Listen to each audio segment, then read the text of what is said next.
This might be the maddest review I've ever done, and I guarantee you it's not what you're expecting. Gullit's FUT Birthday card is here, and he is extinct. You cannot buy this card currently, and judging by how we've seen other extinct cards go, you might never be able to buy this card. But that doesn't stop this being an absolutely insane card. So, without further ado, let's find out how good he actually is.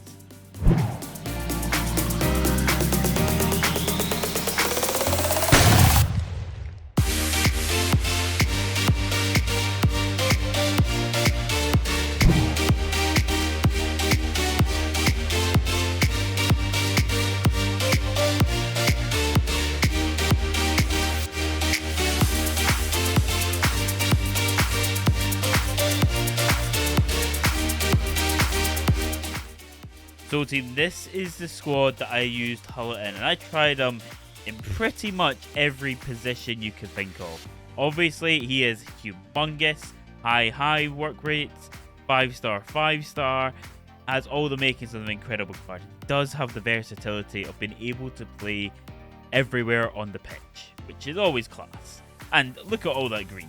Like, he does not have a bad stat there, and literally can play anywhere you want to. This does create a slight dilemma because I didn't actually know where to play him, but his trade play styles when you're looking at him as well: finesse shot plus, power shot plus, power header. The only one he's missing there is the free kick one, which, to be honest with you, he didn't really need, and the clip later on you'll see exactly why. He's got half decent defensive traits, decent passing traits. He's got rapid as well, which is obviously also helpful, and aerial as well, which is obviously the plus trait on the other card as well. So looking at this card, I'm kinda, where do I sit with this card? I was obviously very lucky to pack him, right? I make no illusions of that. I was extremely lucky to pack him, but this card is one that you will never be able to use. He's just unattainable, but it doesn't stop him from being unreal. I tried them in all positions: striker, centre mid, cam. Tried them in all of them. Try and get a grasp of where I felt that this card was best placed. And eventually I came to the conclusion that at centre mid, I felt like he was the most effective. Now, looking at the pros with this card, I mean, everything is a pro when you're looking at this card solely.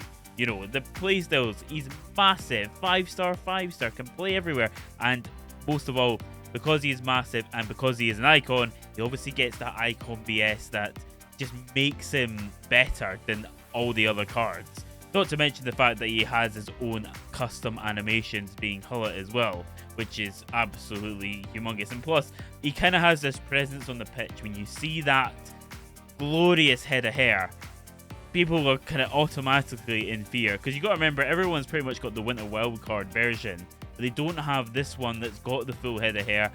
It kind of strikes quite a bit of fear into opponents. Now, the playstyles were an absolute massive plus. Power shots, if you just kind of seen there, was one of my favourite traits to use with this card. Obviously, the cons we're looking at, he's unavailable.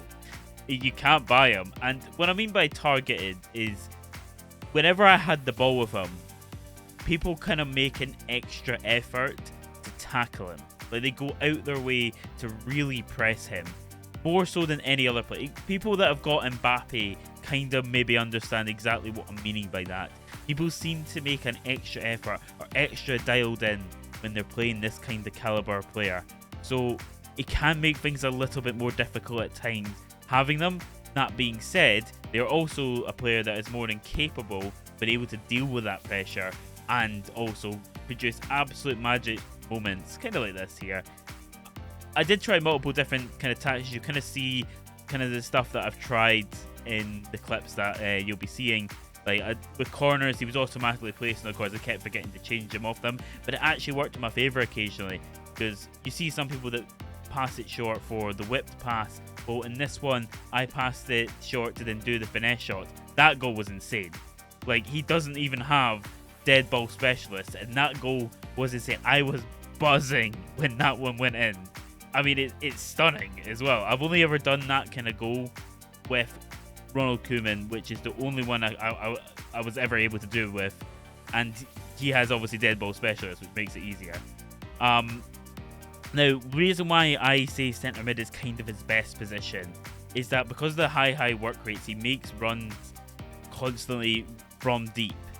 And with your attack, he's a great support in that aspect. As long as you've got an enforcer that can kind of play your defensive role in DM, putting him at CM, you won't feel any negatives defensively with him there. But the deep line runs that he'll make going forward will really help your attack, and you'll really enjoy that. I keep saying this like anyone else is ever going to play with this card. I mean, you might get him in draft, but like you won't be able to pack him. The percentage of people that are going to be able to buy this card is genuinely less than 0.1%. It is absolutely minuscule, because never mind the fact that you can't pack him, it's the fact that you can't buy him. I mean, how long have we been waiting for Van Dijk or Team of the Year Mbappe to kind of reappear on the market? You know, there's just no guarantees. Unless they up the price ranges, I don't see these cards becoming more accessible to people. And because of that, I have to factor that in to my rating for this card. This is really difficult, because for those of you that watched the Mbappe Trailblazer, you know full well I had to mark it down because of the price at the time. I mean, its price now is still quite dear, but it's kind of expected to be. With this Gullit, you can't buy it. You can't. This card is not accessible, and I've said that multiple times during this review. With the rating, this is going to be seen very harsh, but I'm giving him a 9 because you can't buy him. The card is genuinely insane. Like, the card is unbelievable, but I have to give it a big dent in its rating because you can't buy it. You can't have this card in your team. And so, no matter how good he is, if you can't have him in your team, then how can he be better than every other card that in the game? I mean, for 15 million, you could build a team that is better than that card solely by itself. So, it's harsh. Do not get me wrong, I'm under no illusions of how harsh that rating is against Gullit. Under no illusions of how harsh it is, but I have to be harsh because you're not going to get the card. But team, please let me know what you think of this review. This might be the most controversial review and rating I've ever given to a player, but I feel like it's justified. Some of you might say it needs to be harsher because if you can't get it, then it needs to be a lot lower. But I can't get away from how insane the card plays in game. I can't. So 9, I feel like it's very fair. It's a kind of middle ground in the sense of just how good the card is, but really factoring that accessibility issue. So anyway team, let me know in the comments below what you think. If you are new around here, please do subscribe. We've got loads more videos coming your way. And without further ado team, I'll catch you in the next one. Adios.